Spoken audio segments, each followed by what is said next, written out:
So one of our group came up with a bright idea. While we're in these bodies, why don't we forget about home? Why don't we just wipe our minds clean of who we are as souls and what we can do back on the cell plane?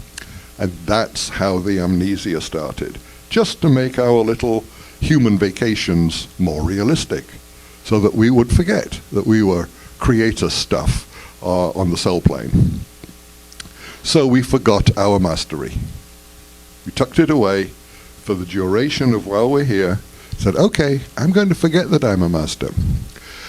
And we do that every lifetime throughout an entire series of lifetimes that we take, until right at the end, the last 2 lifetimes, we wake up. We wake up to who we are. So in the next to last lifetime, you attend the seminars, you read the books, you listen to the tapes, and in the very last lifetime, you're on stage, you're writing your books, making your tapes, giving your seminars. So that's how you know you're a last timer. You're going to get on this stage and you're going to share what you know with the audience. That's how you know you're a last timer. So what are you going to do while we're down here? Well, first, the group always says to us, respect each other, nurture each other, play well together. In other words, you live the golden rule. Don Miguel Ruiz gave us 4 beautiful things to do, to remember. The 4 agreements. Number 1, be impeccable with your word. Say what you mean what you say. Don't pass on gossip unless you know for a fact that it's true, because you wouldn't want people doing that to you. Agreement number 2, don't take things personally. What you think of me is none of my business. What you think of me is your problem. I'm okay with who I am. Third one, don't make assumptions. Big problem in relationships. I once had a girlfriend and she told me that it was an open relationship and I could go have sex with other women. I assumed that she was being impeccable with her word. She wasn't. So when I did that, went and had sex with another woman, she went Krakatoa on me. It's like the entire island blew up because I made an assumption. And the final one, always do your best. If you do more than your best, you're into martyrdom. If you do less than your best, you're shortchanging yourself, which damages your self-esteem.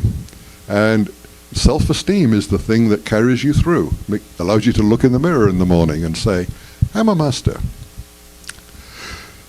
So what are we going to do with our mastery? This book, The Other Side, is so new. In fact, November 1st, today, is its launch date. So you are present at the birth of my new book. Now, this is the only copy I've got. There are cases of books on a truck coming here from Tennessee as we speak. They'll be here next week. But I'm happy to pre-sell today if you really want a copy. This contains hundreds and hundreds of accounts channeled from the other side of people who are already there. And when I was putting this together, I thought, things fall into 3 categories of activities over there. Number 1, learning and growing. We continue learning and growing on the other side. We've got a lot of resources there. We've got halls of learning, we've got universities, art galleries. It is literally, and of course the Akashic Record. So it is truly unlimited what we can do over there. Over here, same thing. We're learning and growing. We attend seminars like this. We read the books. We listen to the tapes. And second thing over there is service to others. Huge part of life on the other side. And they serve each other by, say, if you're an architect, you'll design a house for somebody else over there. If you're a builder, you will build it from your thoughts. Or they will serve Oh, and there's also healing. When people cross over after a traumatic passing, they go into a state where they have a lot of loving care lavished on them. And then on the other side, they're also in service to us.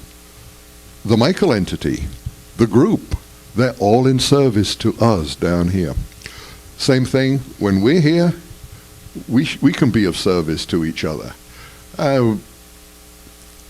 We can be of service to animals, volunteer for a shelter for animals, or join Danny and Brinkley and his hospice movement. There's tremendous ways that we can serve each other. And the third thing we do on the other side is fun and recreation. It is absolutely unlimited what we can do over there. Similarly here, fun. Cheryl Johnson, in my last reading with her, she said, you know, Tony, you were born old. Time for you to have some fun for once. Never too late for a childhood. So, learning and growing, service to others, fun and recreation. That's what we do over there. That's what we do here. So, that's mastery. Any questions? Nope. So once you master on this side, is that also the final stage? Is that what you're saying? Well, people wonder, when in reincarnation, is it the same soul fragment that keeps coming back time after time? And in the early lifetimes, yes. But when you get later lifetimes, especially one where you wake up to who you are spiritually, you are then self-sustaining on the other side. So you don't, as a point of consciousness, you don't come back. You stay over there and learn, grow, teach, and have fun. So, as I said, in the earlier lifetimes, where you're still amassing experience on the physical plane, the same one comes back. In cases of suicide, the same energy will come back, because it created the challenge in its pre-life planning, but it didn't meet the challenge fully. So that same soul fragment tends to come back. But later in the cycle of Earth lives, once you cross over, you tend to stay there and continue your learning and growing. Did that answer the question? Yeah, yes, because sometimes what happens is that I come across people who actually, wondering whether or not they can channel, and so how do they master that? And so once they master that, does that mean that they're done, they leave, their soul leaves, and then they go to the other side? So that's what I wanted to know, how do I actually work with people who are wondering, okay, so once I master it at the end of my life, here on planet Earth, or do we become masters on the other side? So, yeah. Oh yes, you take your mastery with you, most definitely. Well, anything you learn here, you take back. I remember once I was sitting on the overlook, looking out over the San Francisco Bay and the Golden Gate, and I thought, what a shame. This was before I woke up. When I cross over, all of these beautiful memories I'm creating are going to be lost. And then 3 months later, I discovered the Seth material. And all my questions started to be answered. And I was delighted to learn that everything I learn in this lifetime, I take with me. 2 things you take back with you. Everything you learn and the love.